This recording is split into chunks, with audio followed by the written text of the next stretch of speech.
G'day folks, Ren here. This is going to be my March and April wrap up because I missed March, so we're just doing 2 in 1. We're just going to do a flip through style instead of a journal with me. But if you haven't seen one of my wrap ups before, I do it through this handy dandy journal that my mother made me. So let's go to March. In March, I read 21 books, which came out to 4,563 pages. I read 16 books physically, 1 book as an ebook, and 4 of them were audiobooks. 13 5 stars, 5 4 stars, 1 3 star, and 2 2 stars, with 2 DNFs. So my DNFs for March were Little Women. I really just wasn't feeling it. I might pick it up another time, but I don't know. I will give it a try, but it just wasn't working for me in March. And then the second DNF was The Left Hand of Darkness. I tried to reread that first chapter 3 times and I still couldn't understand it, so we're gonna put that one down for now. So that gave me a total of a 4.38 average star rating, which is actually pretty good. So first up, I read the Red Butler arc of Black Butler, which is volumes 2 and 3. So obviously you can see I gave these 5 stars because my favourite character ever gets introduced. This is Grell Sutcliffe, who is a Grim Reaper, and I love her so much. She is my everything. I adore her.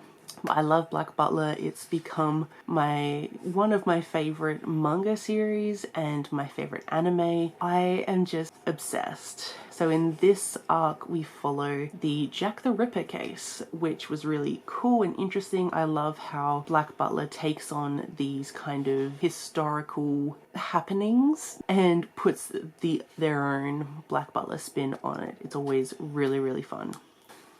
Next we have Sync by John Lees. This is volume 1, Welcome to Glasgow. This is a comic. Oh my god, 5 stars. I was obsessed. I randomly picked this up at my library. I had no idea what it was, and it ended up being probably my favorite of the month. So this is about a town that is filled with all of the creepy people, and we just kind of follow a bunch of their happenings. We have a vigilante that wears a fox mask and uses a shovel. We have creepy clowns that try to make people into clowns.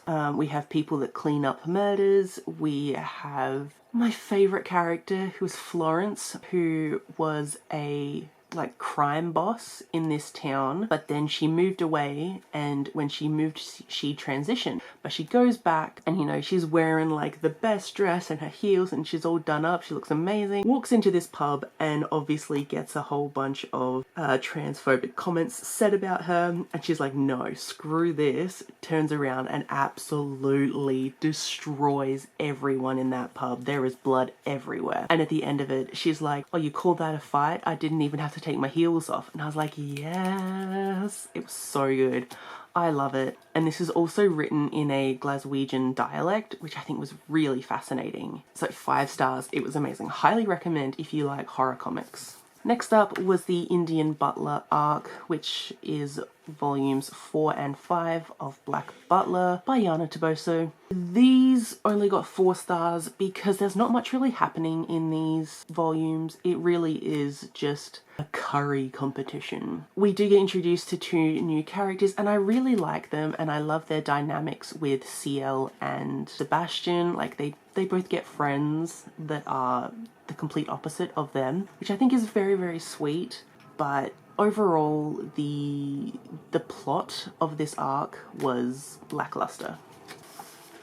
Then I read the Circus arc for Black Butler, which is volumes 6, 7, and 8. These all got 5 stars because the circus arc is really great. We get all these amazing circus characters and I love all of them. And it just, as much as I love this arc, it hurts so much because you come to care about all of the circus characters and then, they don't really make it. And it's really sad, and Ciel kind of goes a little off the rails, but it is really good. And I do really enjoy this arc. It does just hurt so much. Then I read Welcome to St. Hell, My Trans Teen Misadventure by Lewis Hancock. So this is a graphic memoir about a guy transitioning and what it was like for him in high school before he transitioned. And I did give this 5 stars. I thought it was really, really good. And it was such a, obviously like an authentic telling of what it is like to be trans in high school and have not transitioned yet. And it was talking about really hard topics, but in such a light-hearted way.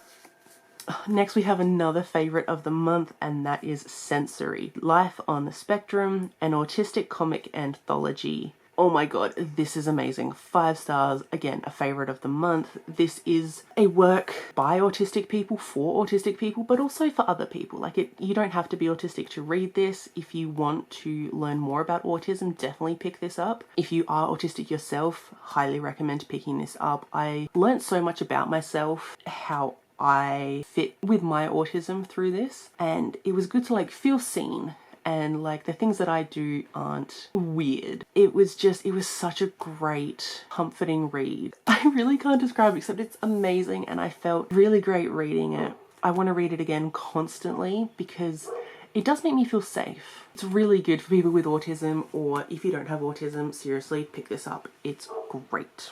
We have 2 more manga. So I read Cat Gamer Volume 1, but I gave this 2 stars. I was really hyped for this because I'm obsessed with cat manga. I think it's so much fun, so cute. It's made me like cats, but this was boring. It's set out to be like a gamer girl uses games to raise a cat. That's not really what it's about. It's just this gamer girl games, happens to own a cat. That's it. Then I read Kaiju number 8, volume 1. This was kindly gifted to me by Sasha. Thank you so much. I adore you. This was amazing. 5 stars. The art was so cool. Everything looks like kind of creepy, which I love, but there isn't this creepy vibe to it. In fact, this is hilarious. I had so much fun with this, and I'm loving this like found family vibe. I'm loving some of the like competition things that are happening. It's so good, and I really want to keep reading. Next, I read Everyone in My Family Has Killed Someone by Benjamin Stevenson.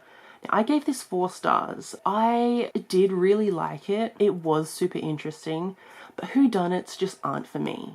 But this one was entertaining, so I will give it that. It was very entertaining. It kept my interest. I understand why everyone loves it, because there were definitely some like funny moments in it, but whodunits, they're really just not for me. So this got a 4 star. Then I read Queer Power: Icons, Activists and Game Changers from Across the Rainbow by Dominique. This is amazing. 5 stars. The art is so cool, and every page is this colourful. It is all about icons from the past, icons from right now, and people you might not know that are empowering the queer community and making it a better place for everyone. This is just such a good book to have in your arsenal of just learning more about the queer community from different queer people, and from like people who aren't famous, who are just doing really good things for the community. It's amazing. I do highly recommend this.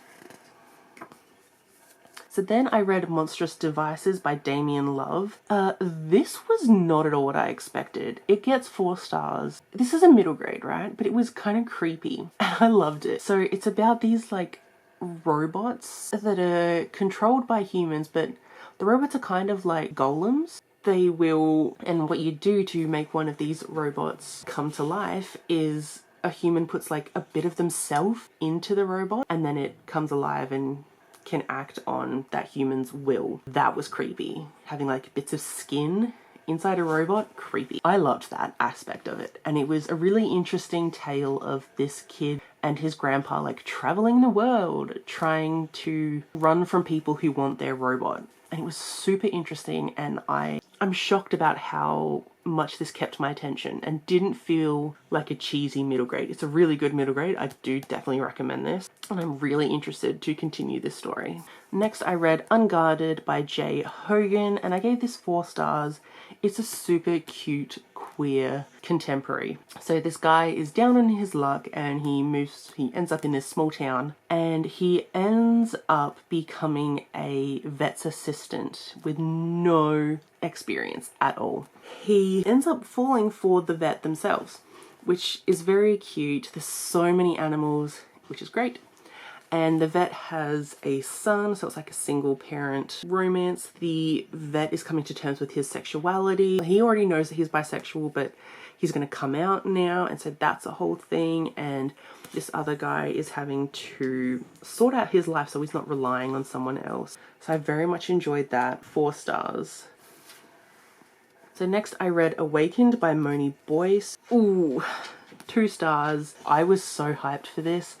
I thought it would be amazing. It's about an oracle who discovers that she's an oracle, and she has guardians that are meant to protect her from this guy that wants her power. And so she's kind of on the run from him and learning about her power. It sounded cool, but it wasn't. It really just ended up being about a kind of a romance between her and one of her guardians, but there was no development, like, at all. It was just, you would hear like, oh, off screen they were training together every day for weeks, and so there was no development of this relationship. You're just meant to believe that they're so in love, and then towards the end she gets hurt, and then they just like instantly have sex, and their whole personalities change while they're having sex. It was weird, and I wasn't a fan. Next up, we have Delilah Green Doesn't Care by Ashley Herring Blake. I'm kind of obsessed with Ashley Herring Blake, honestly.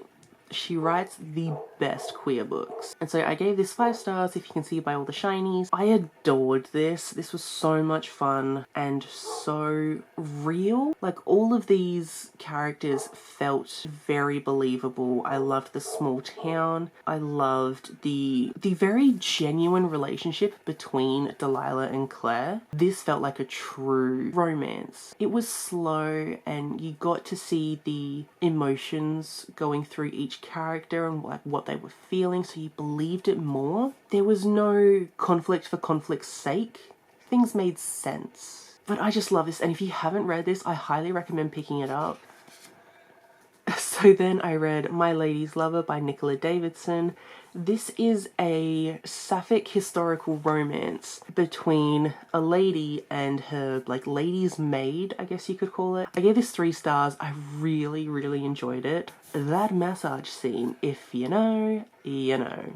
It was good. This was very, very short, so I think that's why I gave it the 3 stars, because I did want a bit more development. But it was really great, and I loved there was some good chemistry between our 2 main characters. And there is this society, like it's called the Surrey Sexual Freedom Society, where a bunch of upper class people and underclass people come together to talk about sexual things, and a lot of them are queer, and this is a safe space for them. So I'm really looking forward to continuing this series and getting the other people from the societies, like, their books. That would be really interesting. If you haven't read this book, I do definitely recommend. It's a good queer historical book. Then I read Wyler, the Koori Warrior. This is book 1, Guardians, by James Gould and Richard Pritchard. This is so good. So this is a Indigenous Australian middle grade story set in the time of the megafauna, so the really, really big animals. But this is so much fun. 5 stars, highly recommend. Cannot wait to read the rest of the series whenever it comes out. So this is following a girl named Wyler, and her community has been taken by these dragons, and she's trying to get them back, because it's not just the people, but it was also the animals that were taken. So she's on a journey to find her people and the animals, and she's going to become the Koori Warrior. So there are animal guardians that are attached to totems. So she's on a journey to get all of them. She gets quite a few in this book, but she still hasn't harnessed enough of the power to call on a particular guardian. But this was honestly fantastic, and it has little notes about some of the Indigenous words written in the book, and like tells you what it means, and it does have little notes about some Indigenous culture, which is really, really great. And I highly recommend this for anyone, not just if you have a kid that would read middle grade. Like, adults, you should be reading this too. It's so good. And then the last book I read in March was My Hero Academia Volume 11. So 5 stars. This was the Camino Ward arc. The very big fight. It was great. I do love My Hero Academia by Kohi Horikoshi. It's so good. The anime also fantastic. I love. So that was all of the March reads. Now we go into April. All of my April spreads, bar the last few, were all done by Max. You've heard me talk about Max before. Max is one of my best friends. He was over one night and I was like, do you want to do my journal spreads? Because I'm behind on them. And he was like, yeah. So he did all of them and it's a totally different style to what I usually do. He's also an artist, if that wasn't plainly obvious. So he did all of these and they're amazing. And he did the moon from Soul Eater. So the April spread is going to look a whole lot different. And I mean, you're probably going to appreciate his style much more than mine because they all look so good. But anyways, so I ended up having 3 DNFs for April. They were Helena, a random book I picked up from the library and I wasn't feeling it. Such Pretty Flowers, which was a sapphic horror that I just got 20% of the way through and I didn't care. And Small Spaces, which I had some health issues around and it kind of tainted my experience. That's a soft DNF that I will get back to one day, just not this month. Okay, so in April I ended up reading 27 books, which accumulated to 6,102 pages, which is pretty awesome. I'm honestly pretty stoked about that. So I read 15 physical books, 0 ebooks, and 3 audiobooks. So I had 1 1-star, 1 2-star, 6 3-stars, 11 4-stars, and 8 5-stars. So that is an average rating of 3.88. So a lesser rating than last month, but more books. So first up I have I Hear the Sunspot, which I gave 4 stars. This is the first volume. I did like this. It was cute. 2 college boys. One is hard of hearing, the other is kind of broke, I'm assuming, and he is going to be the note taker for our other student. It was cute, but like there wasn't much happening and I didn't really understand some of the dynamic between them. I gave it 4 stars. I'm interested in reading the rest, but like I'm not obsessed yet. Then I read Blue Flag Volume 2 by Kaito. I gave this 3 stars and I say, sorry Meredith, this is my last Blue Flag. Probably. This second volume was definitely more interesting to me than the first volume. I liked seeing kind of more of some of our characters and like their motivations, but it was still just not enough to keep me super interested. Also, look at these like gems and crystals that Max drew. Like, is that not just so awesome? Next up, I read the first 2 volumes of Blood on the Tracks by Shuzo Uzumi. I'm kind of obsessed. These are so creepy. The art in them is absolutely beautiful, and you get all of the creepy factor just from the facial expressions of these 2. So it's a mother and her son, and they have a weird relationship. I'm still just trying to figure out what kind of is going on there, but they're kind of obsessed with each other in a way. It's just good. It's so messed up. So messed up. But it's really good.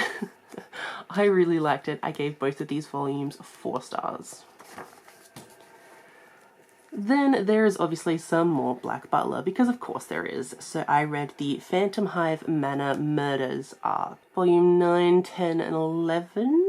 I gave all of these 5 stars because this was a great arc. This is basically a whodunit, and it's like a locked room murder. They're trying to figure out what is happening, and Sir Arthur Conan Doyle is like in the manor while all this is going on. So it's taking on like a Sherlock vibe, which was fun. I liked what was happening. It was a good time. Sebastian was doing the most. Next, I read The New Queer Conscience by Adam Ely. I gave this 3 stars. It It was really good, and I did feel like I learned a lot, but it was quite short. And yeah, it was almost like a mini memoir crossed with an academic paper about a new queer theory. That's what this is. And I'm not saying that's a bad thing. It was a good thing. I really enjoyed it. I think it was a really worthwhile read. There are some great points in here and really valuable information. Next up, I read Different for Boys by Patrick Ness. And just look at the spread Max did. Look at those skulls. They're amazing. I gave this 5 stars. Also, yeah, the first book I've ever been sent by a publisher. I had a really good time reading this, and not because it was sent to me. This is actually good, I promise. This is kind of like a short story mixed with some artwork. It was really good. It's about these 4 friends, mainly focusing on our main character. It's kind of talking about what does virginity mean to queer people, because you know, for straight people, losing your virginity means P enters V, and that's it. But that's not the case when, you know, you have 2 Ps or 2 Vs or combinations of things and differences. So what does virginity mean if you're queer? And trying to figure that out throughout the book, it was really interesting and a well-told story. And there's also just this really grittiness that comes from teenage boys. Highly recommend. It was a good read. Then for some more manga, I read the first volume of Yu-Gi-Oh! And I gave that 4 stars. The nostalgia was real. It was such a fun time. I was obsessed with Yu-Gi-Oh! As a kid, but I never read the manga. But now I'm reading it and I'm having fun. Yugi is a lot more vicious than I remember, because he literally set a guy on fire. That was cool.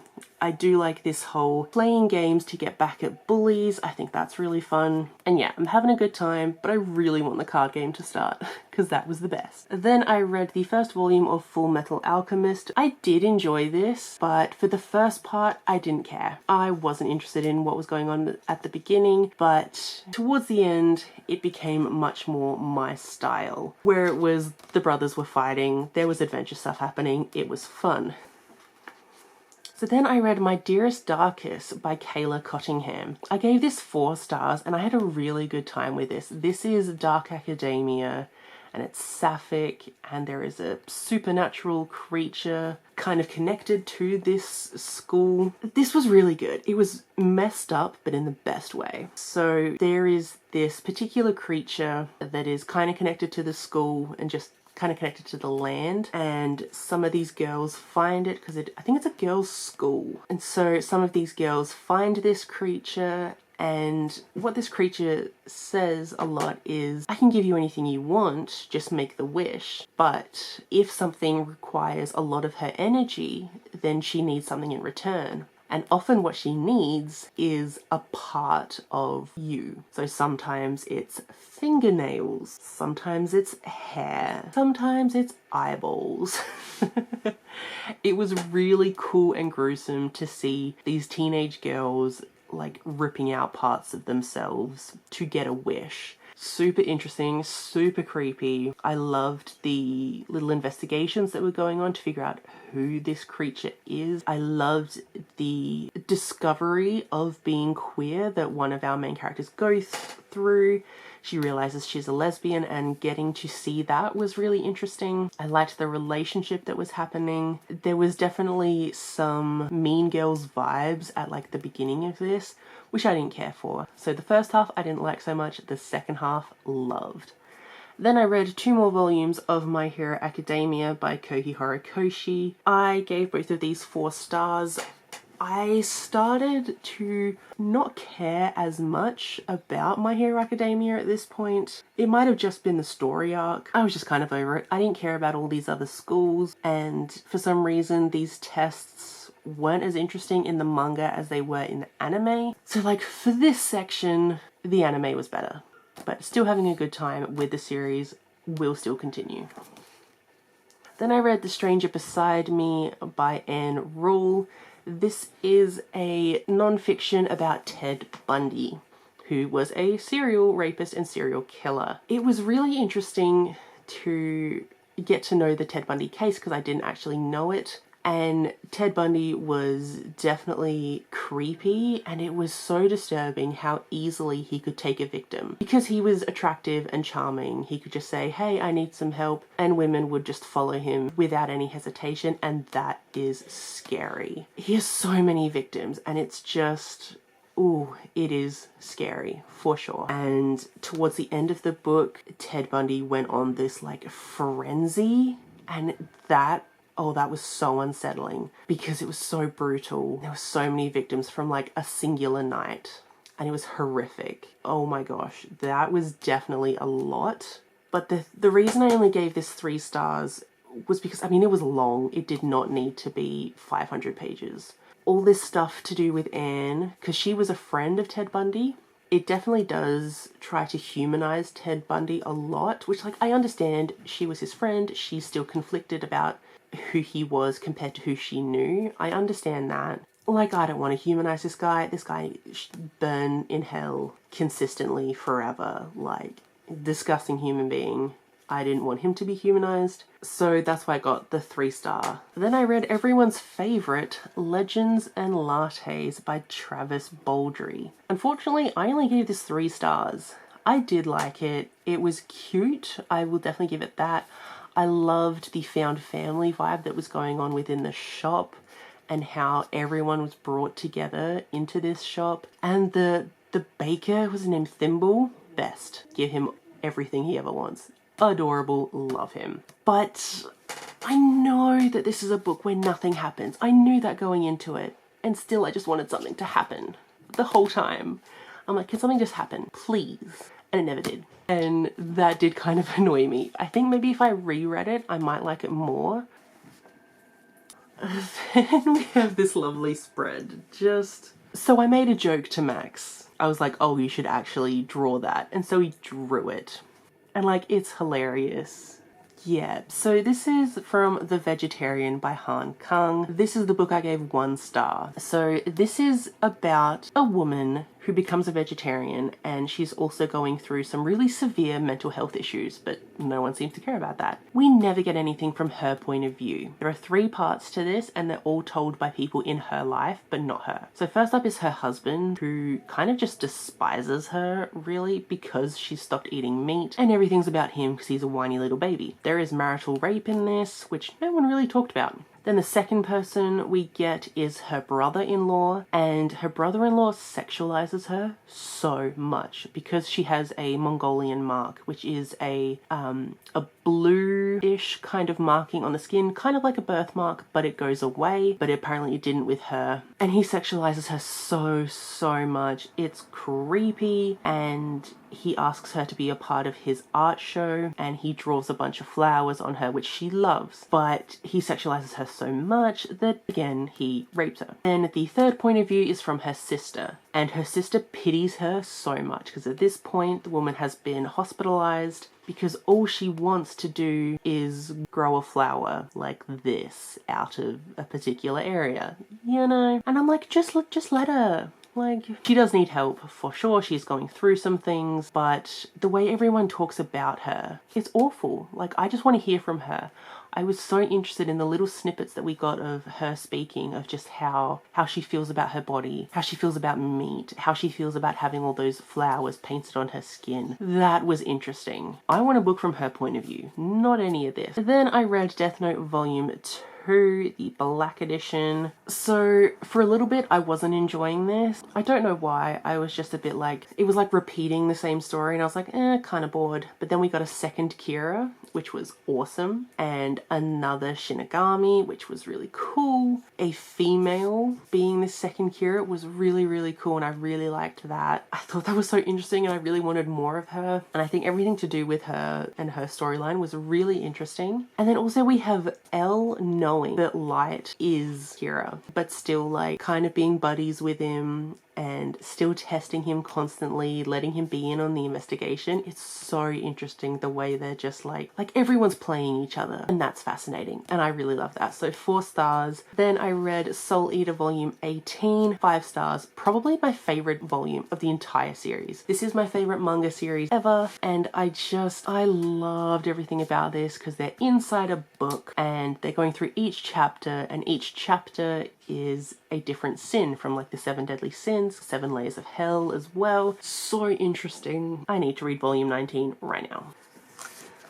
Then I read Station 11 by Emily St. John Mandel. This is the pandemic book that everyone loves. I wasn't a fan. I gave it 2 stars. Because it wasn't about a goddamn pandemic. It was really interesting at first because it was talking about the pandemic and what was going on, but then it kept switching timelines and switching point of views, and I had no idea what was happening. I wanted to know more about the pandemic and the science side of it. Instead, we got talk about a traveling orchestra or performance theater thing. It kept talking about this one person from before the pandemic who died for some reason, and kept getting just like random things that, yes, they made sense. They all connected. Everyone connected to each other. But like, what was the point? What was the point in any of it? And like, talk to me about the pandemic. That's what I want to know about, not whatever this was. So then I read volumes 3 and 4 of Blood on the Tracks. I gave both of them 4 stars again. Basically everything I said about the first 2 volumes applies to this. The art is amazing. The most beautiful art in any manga I've ever read. The vibes are still super creepy. Everyone's obsessed and it's weird and I love it. But now we're getting the son kind of rebelling against the mother, which is really interesting. And I'm really intrigued to see where this goes, and I just need to read more of it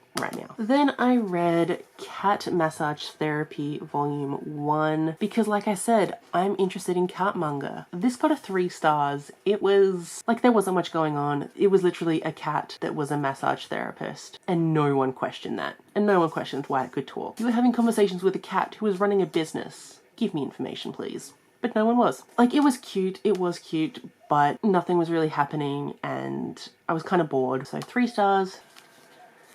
Then more Black Butler, because of course there was. So this was the Luxury Liner arc with volumes 12, 13 and 14. All of them got a 5 stars. This was great. This is basically a Titanic retelling plus zombies, which is hilarious. But these were great. Grell came back. I love Grell. She's my everything. We got Elizabeth being the biggest of a badass. She's amazing. I love her. And then we got an Undertaker twist, which was awesome. The fight scene was great.